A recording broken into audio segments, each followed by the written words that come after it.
Welcome to McPlum, simple solutions served daily. In this video, I will explain how to set up EndNote. First, download the EndNote software from its official source.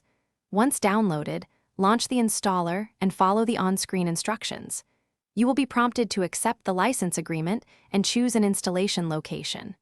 Remember to enter your unique product key when requested to activate your software fully.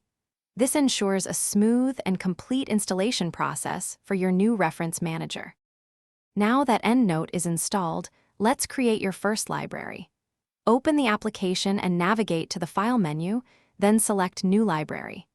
It's crucial to give your library a descriptive name, perhaps related to your project or field of study.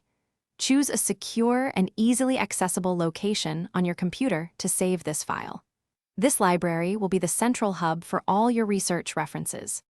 Populating your EndNote library with references is straightforward.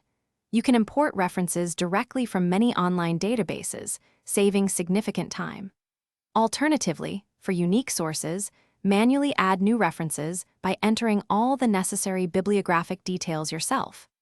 Don't forget to utilize the Find Full Text feature, which helps locate and attach the full articles to your references, making your research more efficient.